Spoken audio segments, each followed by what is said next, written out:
Let's say that you're in the mountain ranges and you want to take these three-dimensional mountains and map it out in a two-dimensional map, something like this, but at the same time denote its elevation.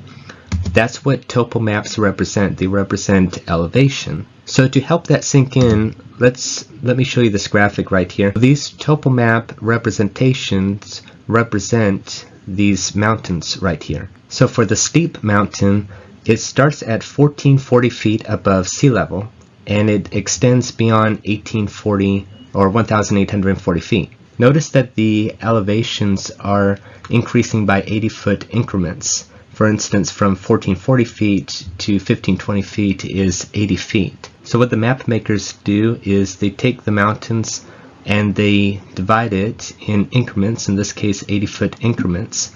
Down here is again 1440 feet above sea level, and if you were to go all the way around the mountain and look down at it, this is what the shape would be. So that means everything inside here is at least 1440 feet, and then the next increment is 1520 feet, and there's not a lot of the mountain that's 1520 feet above sea level compared to 1440 feet, so that's that little line right here. So the second contour line, as they call it, is representing 1520 feet, inside of which the rest of the mountain is above 1520 feet. The third line that you see inside here represents 1600 feet, and so on all the way to the top. So this little piece right here, which is above 1840 feet, is this right here. Some mountains are not that tall, so you wouldn't see anything inside that contour line. This would represent the summit inside here. Something that we could tell from topo maps is the steepness of the mountain, if it's steep or if it's not as steep.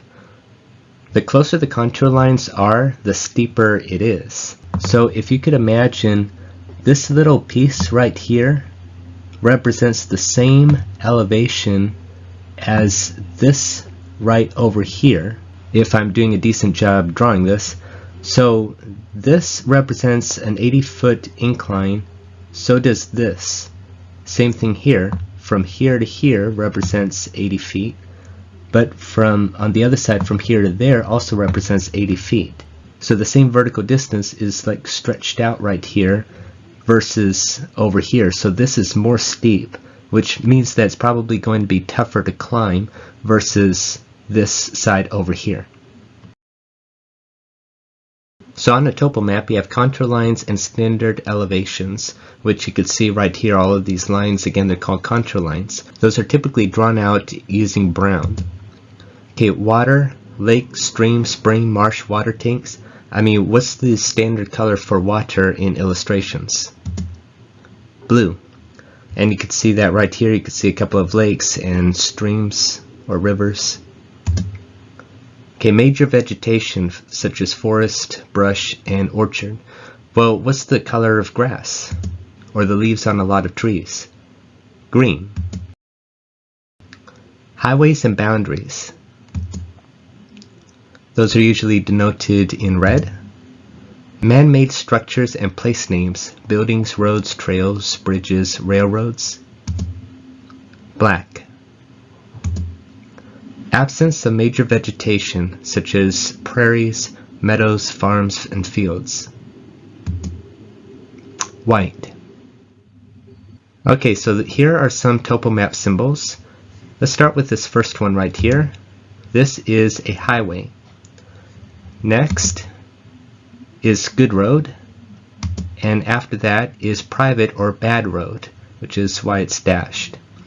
This right here represents a single railroad track, and if that's a single railroad track, then this is a double railroad track. This dashed line here represents a path or a trail. This represents a stream and a dam. Next, this represents an orchard, followed by evergreen trees.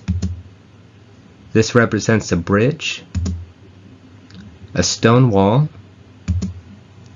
grass, and a marsh.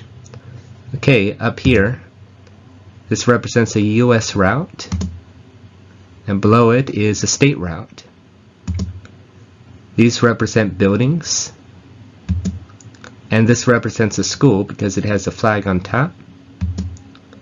This is a church because it has a cross on top. And then this one represents a cemetery. Here are telephone poles and power lines. This right here is a tennis court, and this right here is a baseball diamond. And then finally you have mountain ranges.